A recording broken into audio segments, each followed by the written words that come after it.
الحمد لله رب العالمين، والصلاة والسلام على أشرف الأنبياء والمرسلين وخاتم النبيين محمد وعلى آله وصحبه ومن تبعهم بإحسان ودعا بدعوتهم إلى يوم الدين. أما بعد، فأعوذ بالله من الشيطان الرجيم. بسم الله الرحمن الرحيم. قال الله تبارك وتعالى: وأقيموا الصلاة وآتوا الزكاة.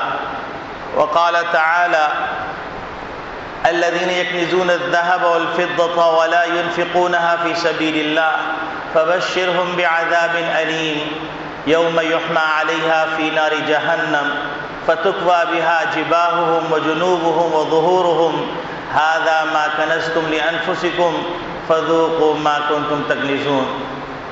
صدق اللہ العظیم. میرے محترم بزرگوں، عزیز دوستوں، دینی اسلامی بھائیوں، اللہ رب العالمین نے اپنے بندوں پر کچھ فرائض رکھے ہیں، کچھ واجبات، کچھ سنن اور کچھ مستحبات.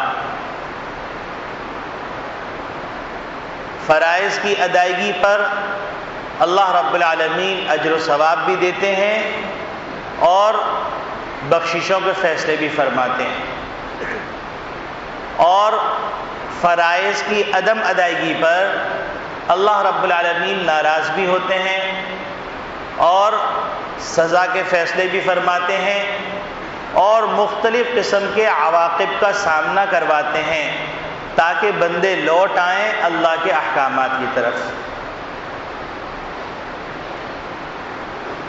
واجبات، اس کا بھی یہی حال ہے.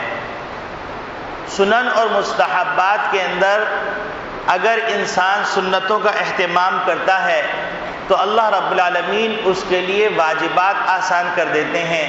واجبات کا اہتمام کرتا ہے تو اللہ رب العالمین اس کے لیے فرائض آسان کر دیتے ہیں.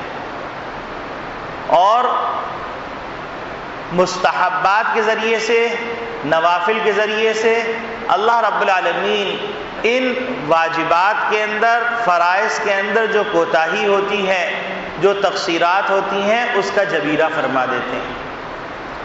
یہ اللہ رب العالمین کی طرف سے انبیاء علیہ السلام اور خصوصاً نبی اکرم صلی اللہ علیہ وسلم کو عجیب غریب سلسلہ عطا فرمایا.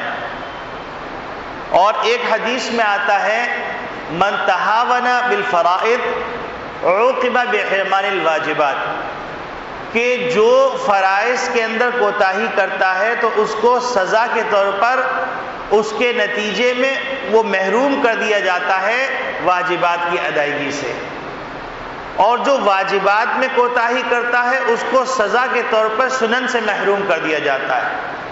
اور جو سنن کے اندر کوتاہی کرتا ہے تو اللہ رب العالمین کی طرف سے جو سزا دی جاتی ہے، اس سزا کی صورت یہ ہوتی ہے کہ اس کے ساتھ نوافل اور مستحبات چھوٹنے لگتے ہیں.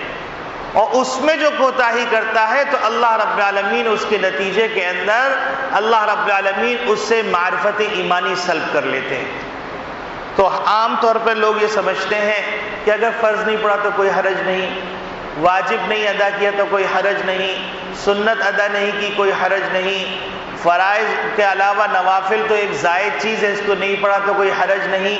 تو یاد رکھیے اس کے اندر کسل پسندی کا انجام بددینی پر ہوتا ہے. یہی وجہ ہے کہ ایک آدمی نماز سے رشتہ جوڑے رکھے تو امکان یہ ہے کبھی نہ کبھی وہ لوٹ آئے گا، لیکن اگر اس نے فرائض سے رشتہ توڑ دیا تو پھر ایک وقت آتا ہے کہ اس کی دل کی سیاہی اتنی پھیل جاتی ہے کہ وہ معرفت ایمانی سے دور ہو جاتا ہے. اللہ رب العالمین نے فرائض میں سے ایک فرض نماز، دوسرا فرض زکوٰۃ، تیسرا فرض حج، چوتھا فرض روزہ اور پانچواں فرض کلمہ طیبہ. یہ فرائض ہیں. اور اسلام کے جو ستون جس کے اوپر اسلام کی عمارت کھڑی ہوئی ہے وہ 5 ستون ہیں. ایک عقائد ہیں، دوسرے عبادات ہیں، تیسرے معاملات ہیں، چوتھے معاشرت ہے اور 5واں اخلاق. ان تمام چیزوں کے مجموعے کا نام اسلام ہے، ان کی ادائیگی کا نام اسلام ہے.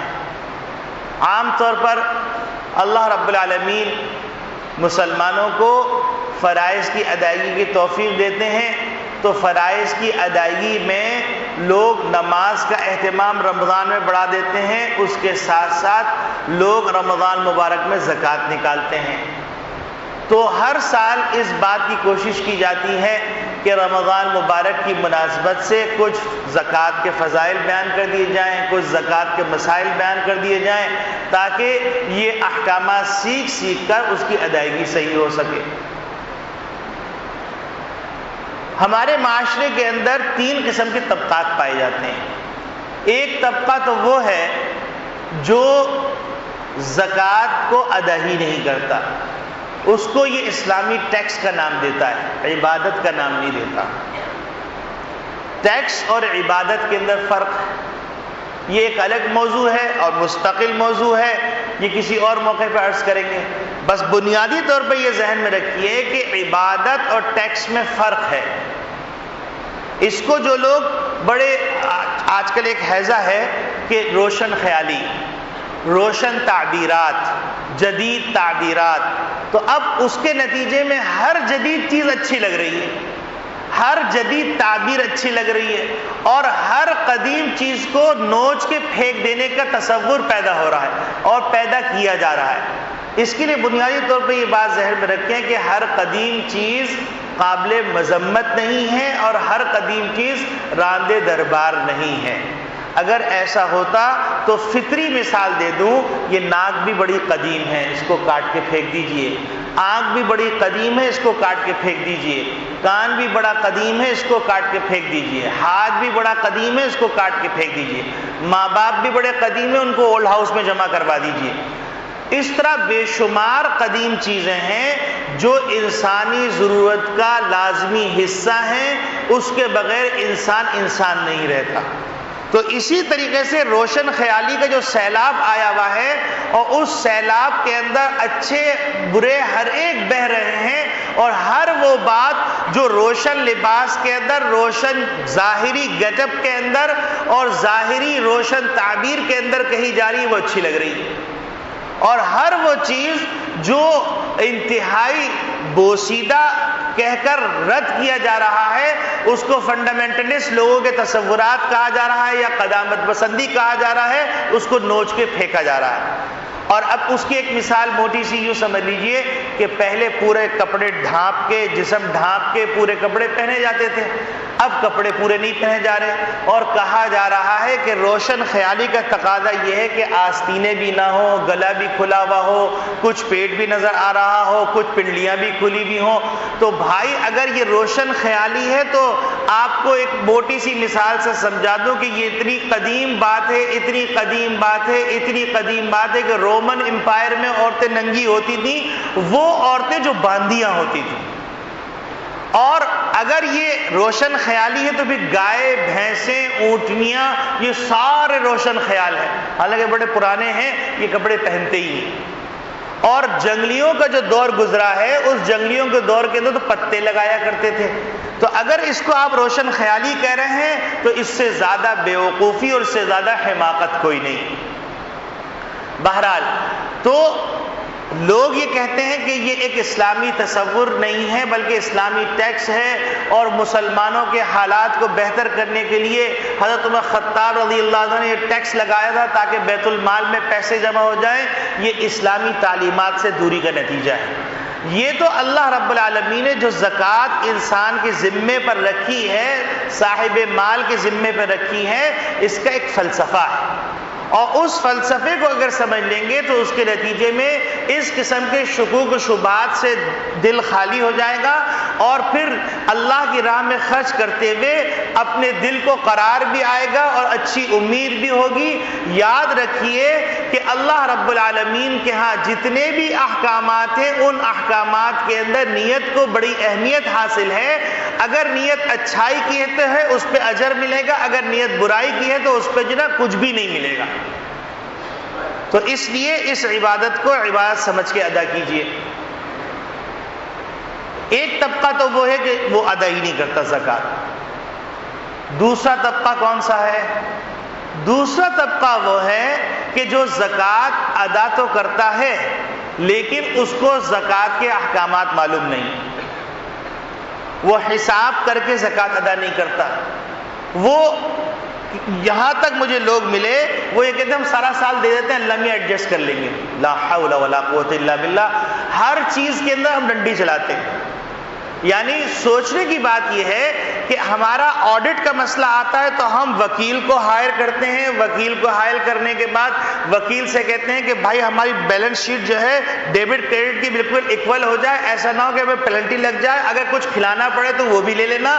اب یہاں پر دنیا کے معاملے میں ہمارا حال یہ ہے، لیکن اللہ کے دین کے معاملے میں ہمارا حال یہ ہے بھائی ہم ادا کرتے رہتے ہیں، اللہ میاں خود ایڈجسٹ کر لیں گے۔ یاد رکھیے یہ اللہ میاں کے دین کے ساتھ مذاق ہے۔ تو ایک طبقہ وہ ہے جو زکوٰۃ ادا کرتا ہے لیکن وہ ساتھ ساتھ مذاق بھی کرتا رہتا ہے کہ بھائی ہم نے جو دے دیے سال بھر دیتے رہتے ہیں، ہم نے زیادہ دے دیے ہوں گے، ہمارا خیال یہ کہ ہم نے زیادہ دے دیے ہوں گے۔ تو یاد رکھیے زکوٰۃ کے احکامات میں یہ حکم بھی ہے کہ زکوٰۃ کو اہتمام سے ادا کیا جائے، تمام چیزوں کی کیلکولیشن کی جائے، کیلکولیشن کرنے کے بعد پھر اس کے بعد اندازہ لگایا جائے آپ کی ٹوٹل اماؤنٹ کتنی ہے، آپ کا اثاثہ کتنا ہے، راس المال کیا ہے، پھر اس کے بعد آپ کے پاس ٹوٹل کیپٹل کیا بن رہا ہے، اس کے بعد آپ کے کون سے اثاثے جامد ہیں، کون سے اثاثے مائع ہیں، یہ تمام چیزوں کو دیکھ کر پورے احکامات کے ساتھ زکوٰۃ ادا کی جاتی ہے۔